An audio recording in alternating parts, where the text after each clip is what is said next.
Hola, bienvenidos a un nuevo episodio aquí en Un Día a la Vez. Hoy nos encontramos con Caterine Palomino, que nos va a contar una parte de su historia. Hola, Kate, ¿cómo estás? Hola, buenas tardes, muy bien, gracias. Gracias por venir a este espacio. Cuéntanos un poquito de ti para que la gente te conozca, te presentas y ya de ahí nos vas diciendo de qué nos vas a hablar hoy. Ok, perfecto. Mucho gusto, mi nombre es Caterine Palomino. Soy nacida aquí en Santander de Quilichao. He vivido la mayoría del tiempo aquí. Tengo 2 hijos y con mis padres también radicados aquí en Santander de Quilichao. ¿Cuántos años tienen tus niños? Mis bebés. El menor tiene 8 años, se llama Juan Miguel, y el mayor tiene 10 años, se llama Julián Felipe. Julián Felipe. Kate, ¿y de qué nos vas a hablar hoy? ¿Cuál es tu historia? ¿Cuál es esa historia que para ti marcó un antes y un después en Caterine? En Caterine. Vengo a hablar de un antecedente, una enfermedad que me diagnosticaron hace 10 años, cáncer de mama. Una enfermedad muy común hoy en día. No y que hoy también da, perdón que te interrumpa, que hoy también da en las mujeres jóvenes, porque antes se tenía como la idea de que eran ya las mujeres adultas. Mujeres adultas de más de 35 años. De hecho, cuando yo fui donde el médico y tuve el diagnóstico, todos los médicos que me miraban me decían que pues estaba muy joven para este tipo de diagnóstico. Pero pues me tocó, vivimos la prueba y gracias a Dios aquí estamos. Porque hace poquito me decías que te habían dado la noticia de... Ya de alta. Ajá. Ya cumplí los 10 años como les estaba contando. Tuve el control el día lunes, este lunes que pasó, con el oncólogo. Hicieron revisión de mis exámenes y ya gracias a Dios estoy libre de todo, ya no volví a reincidir. Siempre el proceso después del tratamiento ha sido, digamos, muy positivo. Entonces pues ya el médico me dijo que no veía necesidad de seguir haciendo controles por parte de oncología y que ya me daba de alta de esa parte. Qué rico. Muy contenta. Sí, claro, después de tanto tiempo. Y bueno, cuéntanos cómo inició, tú cómo te diste cuenta, cuántos años tenías, en qué momento de tu vida estabas cuando pasó todo esto. Bueno, te cuento que yo tenía antecedente de fibroadenomas, desde muy joven, 20 y pico de años, más o menos empezaron a hacerme revisión de los senos porque empecé a sentir algunas bolitas en las mamas. ¿Y te dolían? Me causaban a veces como unos corrientazos por las mamas. O a veces de pronto sentía como incomodidad, no tanto dolor, sino como cierta incomodidad porque sentía las pepitas y de pronto a veces molestaban. De pronto con los cambios hormonales, cuando de pronto tenía el periodo, solían como inflamarse un poquito y causar algunas molestias.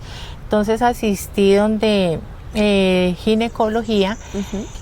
Y me diagnosticaron fibroadenomas después de pues hacerme unas ecografías de mama. Después de los años, digamos más o menos unos 4 o 5 años, sentí que uno de los fibroadenomas crecía. Volví a asistir a control, me hicieron una biopsia y salió también con diagnóstico de fibroadenoma. Dejamos todo así, la parte ginecológica me dijo pues que no había necesidad de tratar, que eso nunca tenía inconveniente porque nunca se volvía maligno. Simplemente que si en algún momento crecía y de pronto molestaba mucho, causaba dolor o molestia, pues podría sacarse, pero que de resto no tenía ningún inconveniente. Ya en el momento que tomé la decisión con mi esposo en ese tiempo de tener bebé, llevábamos muchos años de relación y pues ya quisimos tener un hijo, nos sometimos pues al proceso de quedar en embarazo. Después de dejar de planificar, a los 4 meses quedé en embarazo de mi primer hijo. Muy contentos. El embarazo desde el principio me causó malestares. Digamos que fue acompañado de las náuseas constantes, bajo apetito, adelgacé bastante. Pero entonces a los 4 meses más o menos, desde el momento que quedé en embarazo, las mamas pues empezaron a congestionarse por el proceso del embarazo. Los especialistas me decían que era normal, yo sentía dolores, empezaron a volverse más crónicos, fuertes, sí, más constantes. A los 4 meses más o menos yo empecé a notar que el fibroadenoma que al que le habían hecho revisión empezó a crecer. Le dije a los especialistas, pues en los controles me decían que era normal por la congestión de las mamas, por el cambio hormonal, por la alteración hormonal, pero ya el dolor era muy fuerte y me tocaba tomar pastas para poder conciliar el sueño porque sentía mucha molestia en las mamas. ¿Y esas pastas no te afectaban el embarazo? Era acetaminofén, yo siempre consultaba con los especialistas, entonces pues tratábamos de darle el manejo que no fuera a perjudicar al bebé. Ya se llegó el momento en el que la verdad no toleraba el dolor, no me parecía normal que tuviera que tomar pastas para poder dormir, todo el tiempo me estaban doliendo las mamas y ya sentía que el fibroadenoma era muy grande, sentía una pelota más o menos de este tamaño. Volví a asistir a control del médico y cuando me fui para donde el médico tocó la masa, me tomó la decisión de enviarme donde el especialista, un cirujano, oncólogo en ese momento, no porque creyera que de pronto había algo malo, sino para que revisáramos y descartáramos cualquier posibilidad de que no fuera el cambio hormonal. Ya. Me dieron la cita con el especialista hizo la revisión y en el momento que hizo la revisión diagnosticó algo que se llama tumor fílodes. El tumor fílodes es un tumor que tiende a crecer rápidamente, pero es de característica benigna. Me dijo que pues que lo que veía él en ese momento tenía pues todas esas características, pero que prefería de todas maneras para descartar enviar la biopsia. Estaba 4 meses y medio de embarazo más o menos, se estaba llegando diciembre en ese tiempo. Me sacaron la biopsia, los resultados salían en ese mismo diciembre, pero pues yo tomé la decisión de pasar las festividades, digamos, de manera tranquila. Y recoger los resultados en enero, ya cuando pues toda la parte de diciembre pasara, las fiestas y toda la locura de diciembre. Tomamos la biopsia en enero. Mi esposo en ese tiempo recogió los resultados. Yo estaba trabajando, pero pues yo sí sentía preocupación porque yo sentía que algo no estaba bien.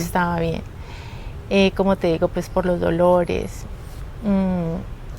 Cuando lo llamé para preguntarle si había reclamado los resultados, me dijo que sí, pero pues que no los entendía, entonces que esperara que él llegara acá a Santander para que los revisáramos.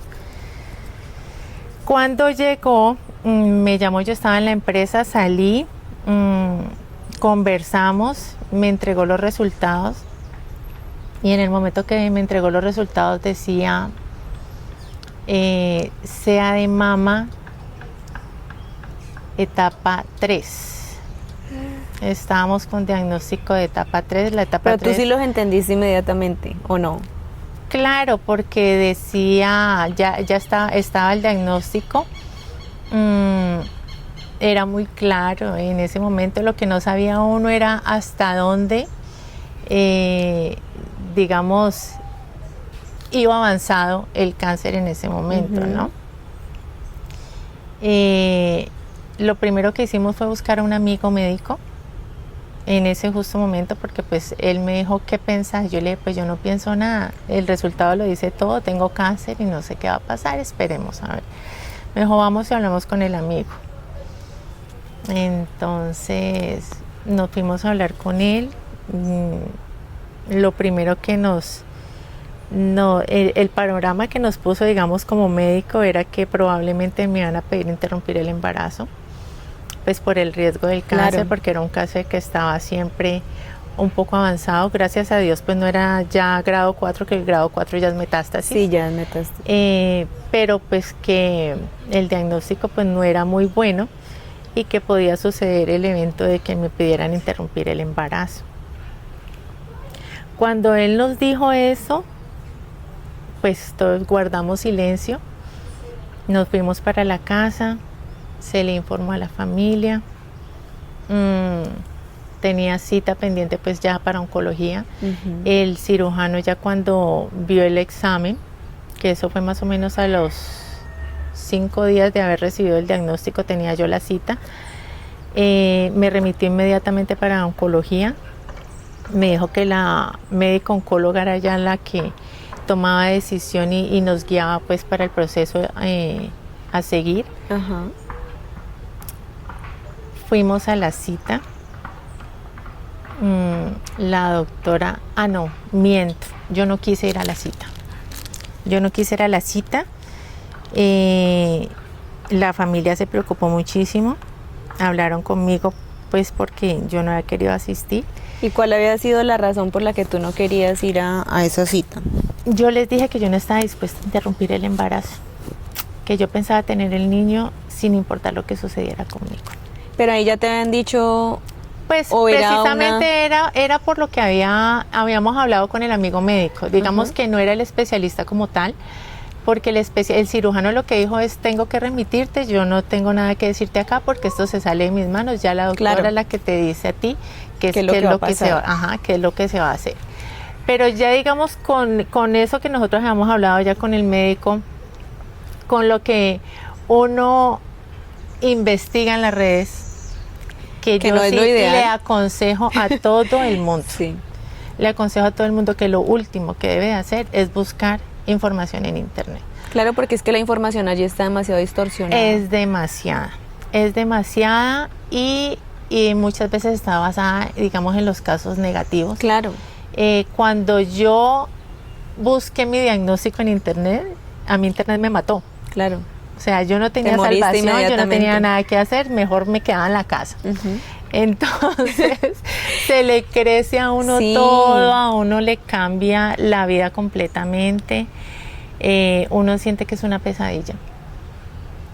Uno piensa que es un sueño y uno siente que como que quiere despertar del sueño y darse cuenta de que la realidad es otra.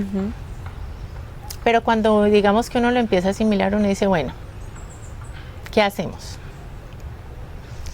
En ese momento lo que yo dije fue: si Dios puso una vida en mí, yo no me siento con el derecho a quitarle una vida a nadie. Entonces en mis manos no está quitarle la vida a mi hijo. Además que era una ilusión, un sueño, entonces claro, como que... era mi gran anhelo, porque fue algo que nosotros decidimos, o sea, nosotros queríamos tener ya nuestro bebé, decidimos que viniera a este mundo y como que pensar en la posibilidad de que deje de pasar porque está digamos, primando la vida mía. Yo dije, no va a pasar. Si Dios nos quiere vivos a los dos vamos a estar vivos. Si yo me tengo que ir para que Él viva, Él va a vivir. Entonces eso fue lo que yo le dije a mi familia. Quedaron muy preocupados. Claro. Ay, no. Muy preocupados, todo el mundo no sabían qué hacer conmigo. Todavía me acuerdo y me da... Sí, no, sí me dio como... sí, pero no, la vida de mi hijo era lo más importante para mí. ¿Y ya tiene cuántos años? 10. 10, imagínate. 10 años. Entonces, mi familia habló con la doctora.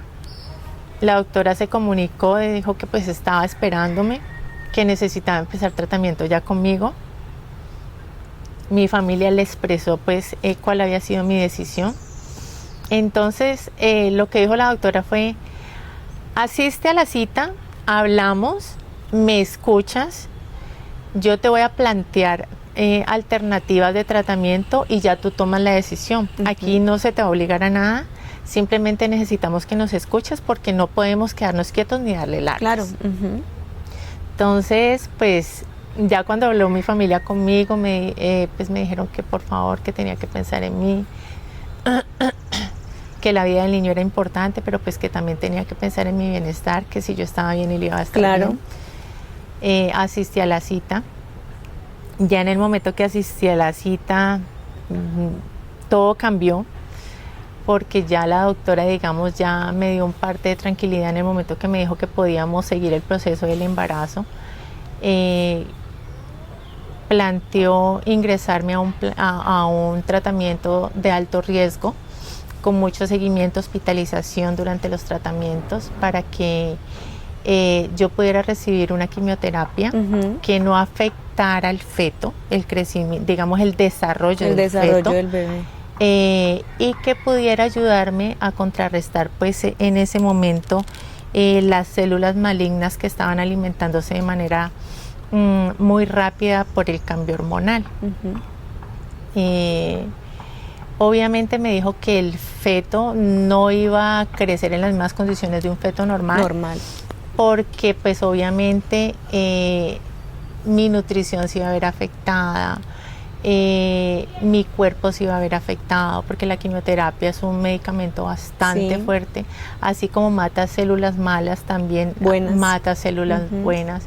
Entonces pues obviamente el desarrollo del niño, digamos que iba a ser relativamente normal, porque pues todos sus órganos iban a seguir desarrollando, pero el niño iba a estar bajo de peso, el niño claro, de alguna manera el tratamiento en lo mínimo iba a afectar. Pero pues que la afectación más grande iba a estar en mi cuerpo, que en últimas el niño iba a alimentarse de los nutrientes, y yo era la que iba a necesitar también alimentarme para él y para mí. Lo hicimos, semanalmente me sacaban ecografías para hacer revisión del niño, del líquido amniótico, del desarrollo. Cuando me hacían las primeras quimioterapias fueron hospitalizadas para poder mirar a ver la reacción que yo iba a tener y que el niño iba a tener. Fue un proceso difícil, causó muchos estragos en el cuerpo.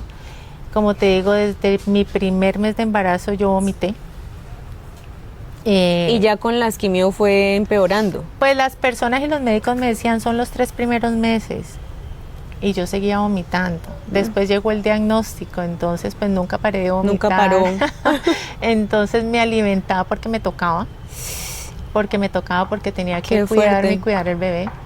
Pero no me provocaba la verdad. No, pues, y uno comer y saber que va a vomitar y otra, ay no. Era difícil, era el medicamento y era el embarazo, entonces fue complicado. Pero yo te digo que desde el momento en que yo recibí ese diagnóstico, yo me entregué a Dios. Yo sentí que yo sola no podía. Y es la realidad. Sí. El ser humano, nosotros como seres humanos podemos ser muy fuertes, pero arriba de Dios no hay nada, Lili. Arriba de Dios no hay nada. Y yo digo que Dios, mi hijo, mis 2 hijos y yo somos un milagro. Un milagro. Dios nos quiere aquí a nosotros para cosas muy grandes, porque durante el proceso vivimos situaciones muy complejas, situaciones de las que muchas personas no han salido, y nosotros estamos aquí. Yo digo que esos 2 luchadores, porque mi hijo luchó conmigo, yo hablaba mucho con él en el embarazo y le decía que él iba a luchar conmigo, que él era un ser muy fuerte y que lo íbamos a lograr, y lo logramos. Ay, sí. Lo logramos. Es un niño completamente saludable, muy inteligente, muy activo.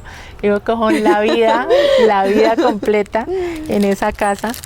Y la verdad son la fuerza para seguir adelante.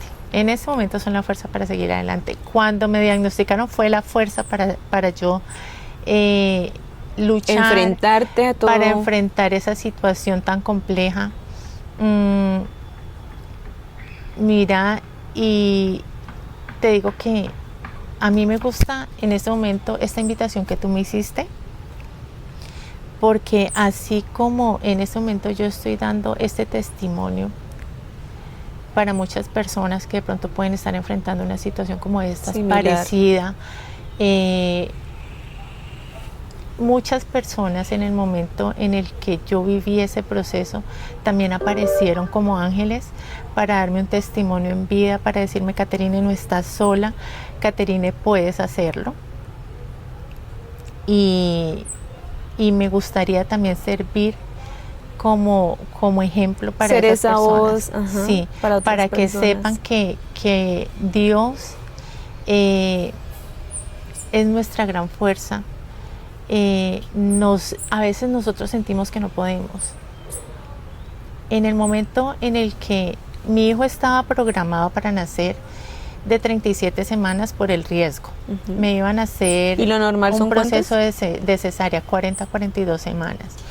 Me iban a hacer cesárea para que el niño naciera ya en el momento que de pronto estuviera lo más desarrollado posible, y que no siguiera recibiendo la quimioterapia, ya siguiera recibiendo pues el medicamento yo. Pero él tomó la decisión de nacer antes.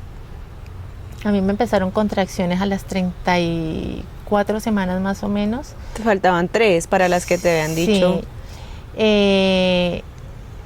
Asistí a la clínica, me decían que eran muy bajitas, que podía seguir en casa con muchos cuidados. Volvían otra vez y me daban de alta, hasta que un día me sentí muy mal, empecé a sentir un dolor bajo muy fuerte. Traté de hacer relajación, traté de hacer yoga, hice pilates, hasta que no aguanté el dolor. Le dije a mi esposo que nos fuéramos para la clínica porque me sentía muy indispuesta. Llegamos a la clínica, me hicieron la revisión del feto, el monitoreo, todo estaba bien. La doctora me iba a dar nuevamente de alta. Yo le dije: doctora, yo no quisiera, porque yo la verdad no siento normal este dolor. No es el dolor de siempre, es un dolor muy fuerte, es un dolor bajo. Me dijo: te voy a dejar hospitalizada un día para revisión, para hacerte seguimiento. Todo quedó muy bien. Me subieron a piso ya para hospitalización. Y en el momento que me subieron a piso, las enfermeras me dejaron acomodada en la habitación, salieron, me quedé con mi esposo. Yo creo que han pasado 5 minutos cuando yo sentí algo que salió caliente, y me paré y me miré y estaba bañada en sangre, completamente bañada en sangre. Mi esposo se asustó de una, llamó a las enfermeras llamaron a la ginecóloga me dijo: ¿qué te pasó? Si te acabé de dejar bien. Claro. Se me había subido la presión, Dios mío. me dio eclampsia, se me rompió la placenta y fue un evento catastrófico. Inmediatamente me tuvieron que llevar para el quirófano para que hacerme la cesárea, claro, para que el niño naciera. En ese momento yo sentí que ya no tenía fuerzas. Mi cuerpo ya no respondía. Yo sentía que me estaba yendo. Lo único que tuve que hacer en ese momento fue decirle a José Julián: ponte a orar, porque yo siento que no puedo más. Y empecé a cerrar los ojos y a pedirle a Dios y a decirle: me entrego, Señor, te entrego mi hijo, porque siento que ya sola en mis fuerzas no puedo. No puedo. Entonces yo sí, soy muy católica, sí, siempre he sido católica, y con esta situación que viví, soy más católica y más creyente. Afianzaste esa fe. Sí, porque yo sentía a Dios. Cuando yo me entregué a Él y empecé a orar, sentí que yo ya no iba a estar más. Y empecé a escuchar, cuando me pusieron la anestesia raquídea, a la ginecóloga hablar con el anestesiólogo. El anestesiólogo trataba de hablar con mucha tranquilidad, como que él se daba cuenta que yo todavía estaba ahí escuchando. ¿Sí? Entonces él decía: no, pero mira, está bien, no se ve tan grave. Y la ginecóloga le decía: no, pero mira cómo está, mira la hemorragia. Y yo, Dios mío, Señor, oraba, hasta que ya no me volví a acordar más, no volví a sentir más. Y ahí Cuando te No despertaste. supe qué iba a pasar, pero yo dije, lo que sea que haya pasado, esté yo en este mundo, no esté, yo sé que es la voluntad de Dios. Y lo único que espero es que el niño, yo solo Esté bien. pensaba en él. Yo dije, después de que él tenga vida, porque si Dios lo envía a este mundo es para que él viva. Algo muy grande tiene que tener ese niño acá. Resulta que ya hubo un momento en el que abrí los ojos y la doctora me dijo, aquí está tu niño. Ay, no, qué emocionante. Míralo, es hermoso, pésalo. Y lo cogí, era diminuto, mi hijo pesó 1.760 gramos, normalmente un niño pesa casi 3.000, 2.500, 3.000 gramos. Mi hijo pesaba 1.760 gramos, era una cosita chiquitica. Yo en ese momento estaba tan débil que yo creo que yo sentía como si estuviera cargando a alguien adulto pues en mis brazos, pero yo fui la mujer más feliz del mundo cuando abrí los ojos y vi ese niño vivo y lo vi bien. Claro. La prueba no quedó ahí. Él, pues obviamente por ser prematuro, ingresó a neonatos con oxígeno, asistido con oxígeno. Le hicieron las revisiones. Faltaba madurar un poco los pulmones, entonces pues necesitó su cámara para poder respirar, que no se le subiera la bilirrubina. Necesitó fototerapia también, necesitó la cámara de oxígeno. Tuvo una evolución positiva. Al tercer día de haber nacido le encontraron una hemorragia en la cabeza. Cuando me dieron esa noticia se me subió nuevamente la presión y me fui para cuidados intensivos. Ay, Dios. El niño se me quedó en neonatos y yo me fui para cuidados intensivos. Dios mío. Allá estuve más o menos 5 días, todo el tiempo preguntando por el niño, obviamente. Me decían que estaba bien, que iba evolucionando. La hemorragia desapareció. El niño se recuperó rápidamente. ¿Y tú? Salió antes que yo. Cuando se lo entregaron al papá, él dijo, yo no lo recibo, porque si yo me llevo a ese niño de la clínica, ella no me va a creer que el niño está bien y esa mujer se me muere. Entonces él dijo, ella tiene que salir de cuidados intensivos y tiene que encontrar el niño acá, y ella lo tiene que recibir. Salió el niño, pero pues lo tuvieron en neonatos pues por la situación que se estaba viviendo. Más o menos a los 7 días salí yo de cuidados intensivos. La presión no me la controlaba, pero digamos que el corazón se portó bien, los demás órganos se portaron bien. Ella empezó a mermar un poquito hasta que el médico internista dijo, te voy a dar salida de aquí, pero vamos para hospitalización con mucha observación, porque yo creo que tú no te recuperas por el estrés que estás manejando. Claro, y además no poder como estar con Necesitamos el niño. que te entreguen el niño para que tú te sientas bien y empieces a recuperarte. Claro, me subieron para hospitalización, pues con todos los monitores, llena de cables. Ay, pero sí. Me entregaron el niño. Yo nuevamente feliz de ver ese niño también. Nos tuvieron ahí que más o menos otros 5 días en hospitalización. No se me controlaba la presión, seguía en picos altos, pero digamos que tuvo tendencia a disminuir algo. Nuevamente el internista volvió y me dijo, te voy a dejar salir para la casa, necesito que manejes tranquilidad, necesito que mermes el estrés, vas a estar tranquila ya, tu hijo ya está bien, entonces vamos a evolucionar y vamos a mejorar. Te vas a estar tomando el afinamiento constantemente y si ves que va bajando, entonces miramos qué pasa, vamos a estar en monitoreo constante. Si vemos que vuelve y se dispara, si tú ves que vuelve a subir, entonces nuevamente para la clínica. Pero te cuento que más o menos a los 2 días de haber salido de la hospitalización, la presión se empezó a controlar. Ya pudimos superar esa situación. ¿Y para alimentar al bebé? El bebé ¿Tú lo pudiste nunca lo amamantar? pude amamantar porque pues por el proceso de quimioterapia no era recomendable darle seno. Tocó darle fórmula de tarro desde que él Desde nació. que nació. Desde que él nació. O sea que a tus 2 hijos pasó lo mismo. Con los dos. Ujú. Con uno pues por el proceso de quimioterapia. Sí, claro. Y con el otro porque ya en el momento en que él nació yo ya había tenido mi cirugía de mastectomía. El cáncer diagnosticado fue mastectomía, fue cáncer de mama derecha, pero para disminuir riesgo nosotros tomamos la decisión de hacer mastectomía bilateral. Ujú. Entonces se sacaron las mamas, se sacó el tejido mamario, se hizo reconstrucción, pero pues yo no podía amamantar Claro. porque pues no me salía leche. Entonces los dos niños se alimentaron con fórmulas médicas, fórmulas de tarro. Ujú.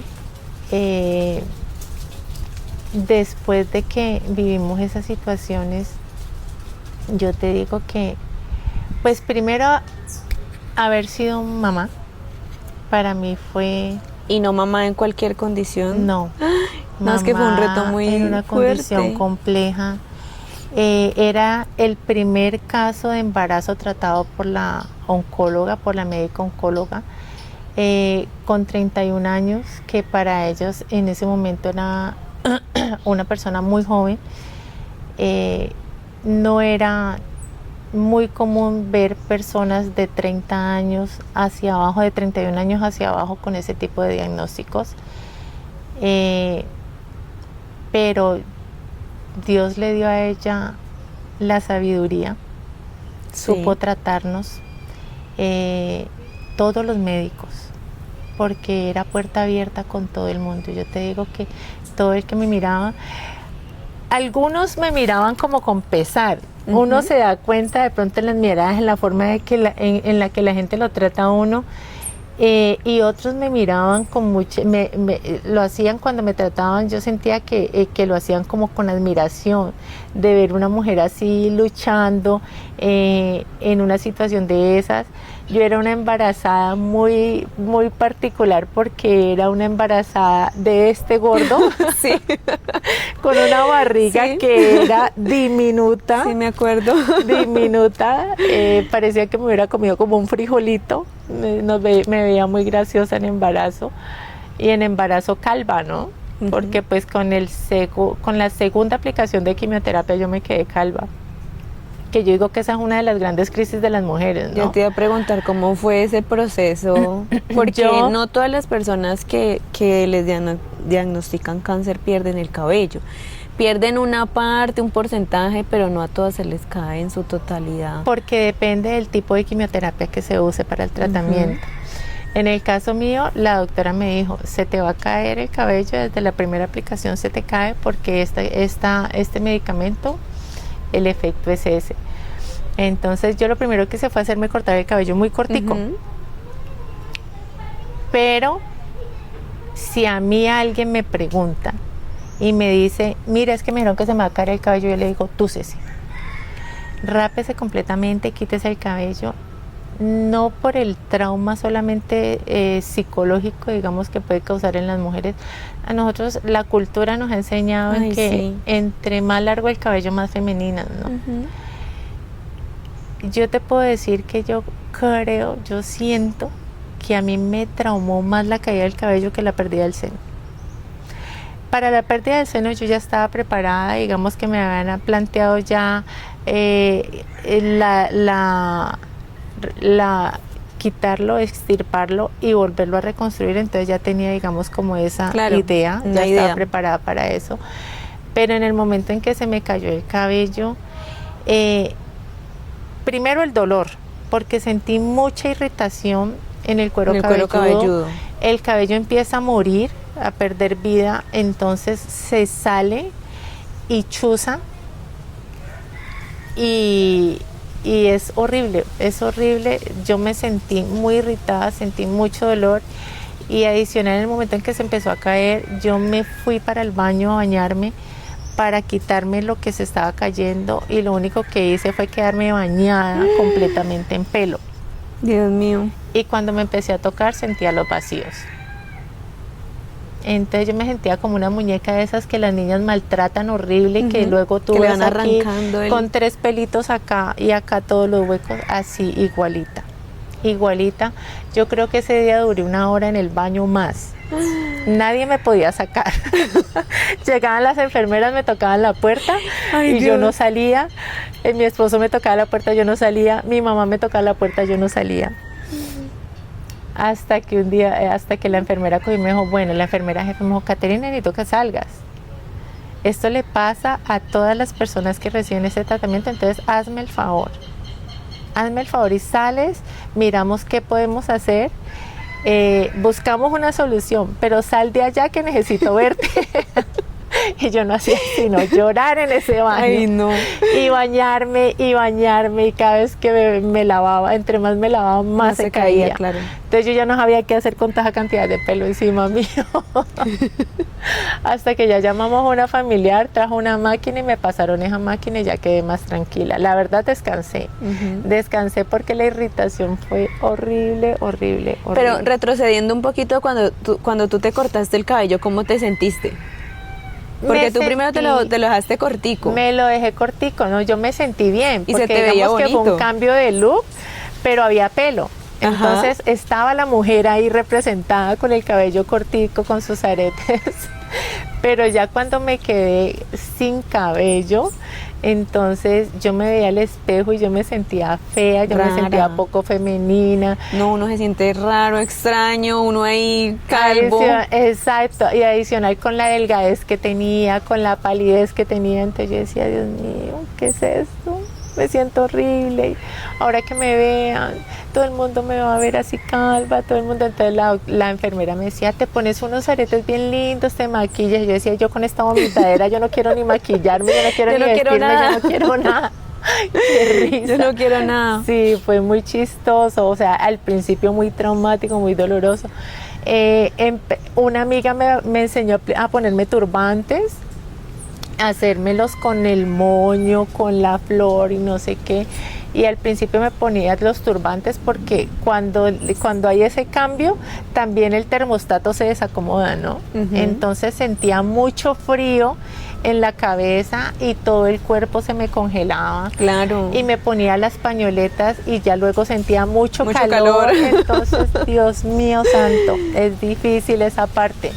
El cuerpo ya después se va adaptando y psicológicamente uno ya se va, digamos, también se va sanando esa parte. Asimilando, sí, va asimilando y esa va situación. aceptando que está de una forma diferente. De hecho, a veces se me olvidaba que estaba calva.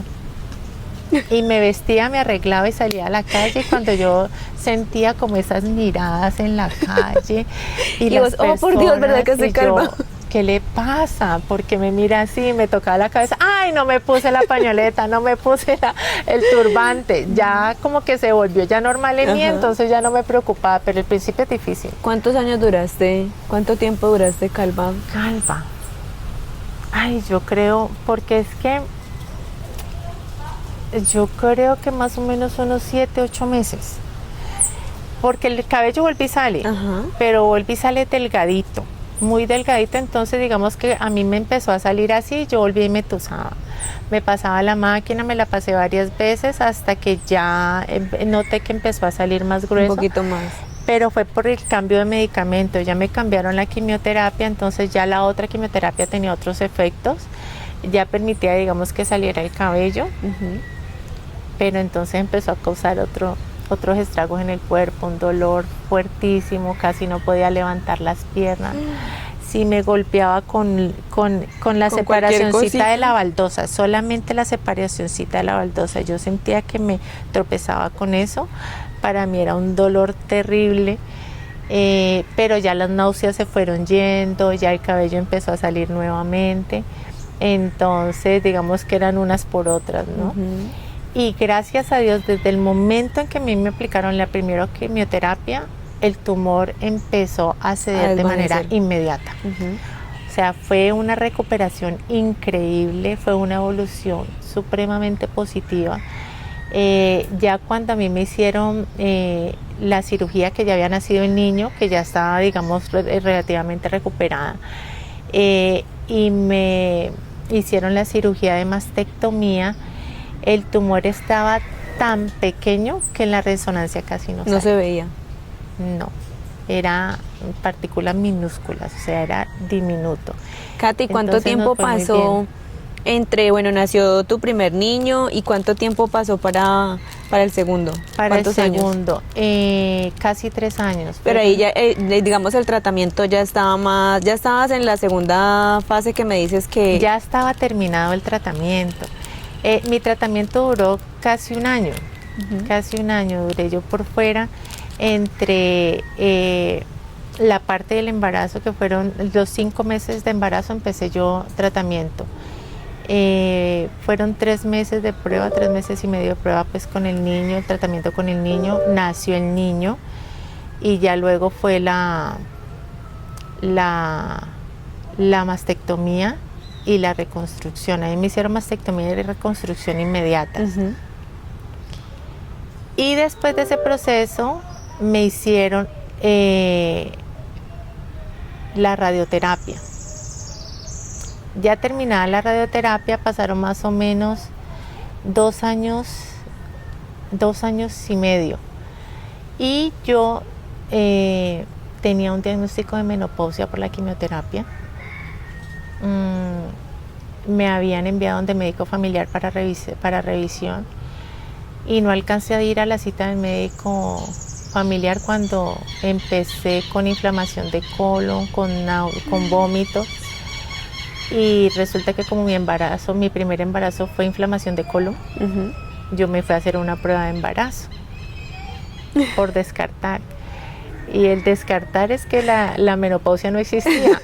La menopausia tiene nombre, se llama Juan Miguel Balanta. Eran unos huesitos ahí, la menopausia, otro huesito sí, ahí. Yo cuando empecé a sentir el mismo malestar del primer embarazo, yo dije, esta menopausia yo creo que no rara. Existe. Y sí, efectivamente estaba ya en embarazo nuevamente de mi segundo bebé, de mi segundo hijo. Se llevan más o menos 2 años, 8 meses de diferencia.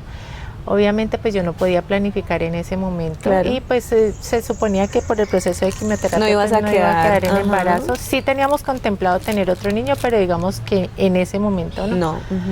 Y llegó el otro bebé. ¿Cómo se siente, Kate, hoy? ¿Cómo te sentiste el lunes cuando te dieron esa noticia de que ya tienes que dejar de venir a controles, ya puedes estar tranquila? Precisamente eso, tranquilidad, Lili, porque cuando uno pasa por un proceso con un diagnóstico de un cáncer, los controles inicialmente son cada 6 meses, ¿cierto? Entonces los doctores envían los exámenes de control. Cada control, la verdad, uno siente cierta angustia. Digámoslo que angustia.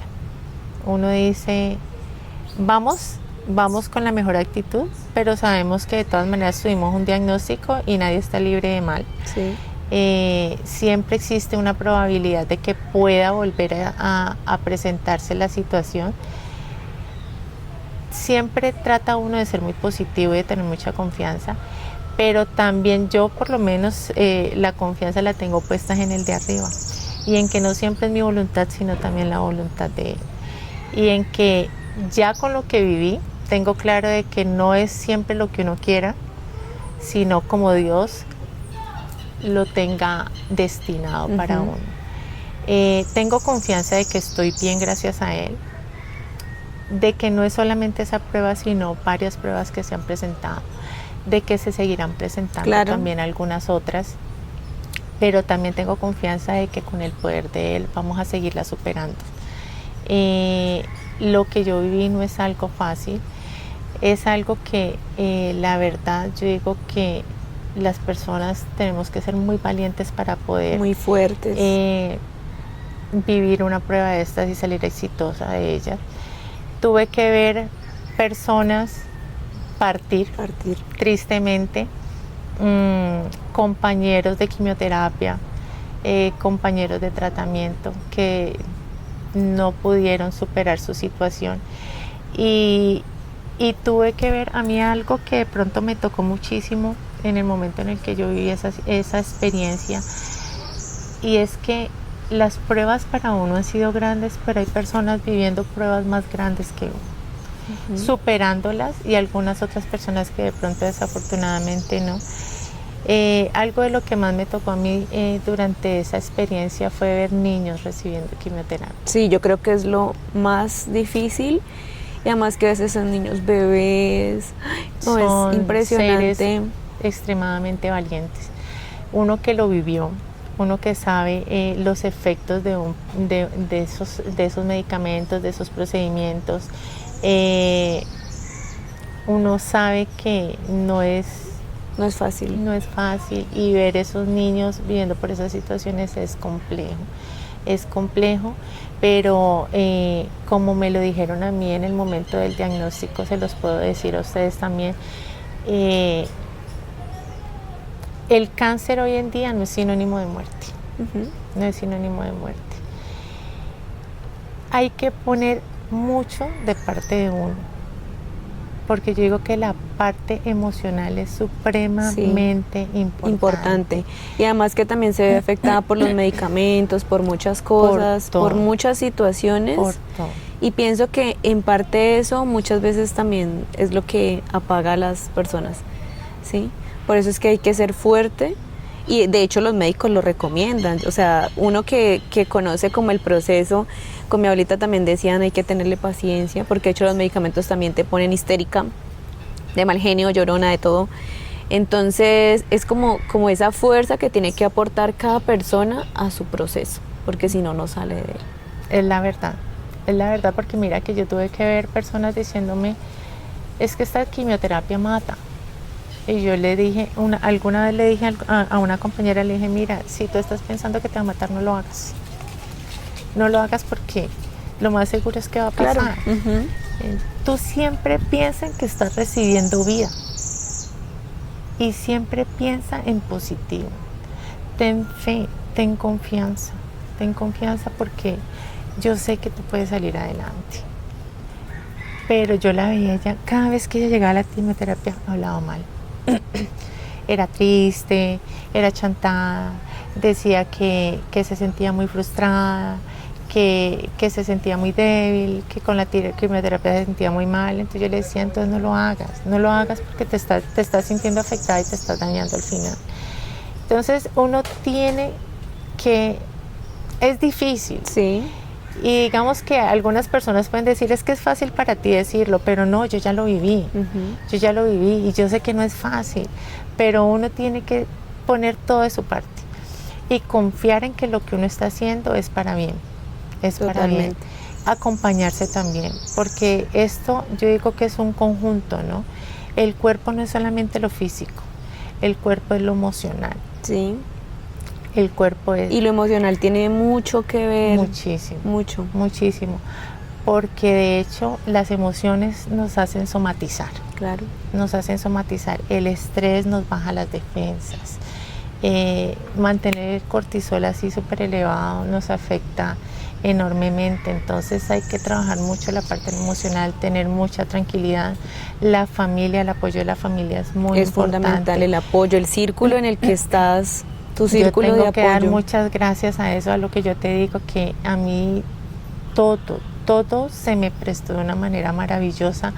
Mi familia trató de darme mucha fortaleza. Yo sé que ellos estuvieron muy afectados, uno sabe que allá atrás, ellos aquí presentes tuvieron mucha fortaleza. Yo sabía que ellos se iban por allá atrás de pronto a llorar, a desahogarse, pero ellos siempre frente a mí estaban positivos. Fuertes. Los médicos también, los amigos, como te digo, yo tuve una amiga muy especial que falleció porque ella desafortunadamente se le volvió a presentar el cáncer y ya le hizo metástasis y murió. Pero en el momento en el que yo pasé por esa situación, ella fue hasta mi casa sin conocerme. Me vio un día en la iglesia y sin conocerme se me acercó y me dijo, ¿puedes permitirme que te visite?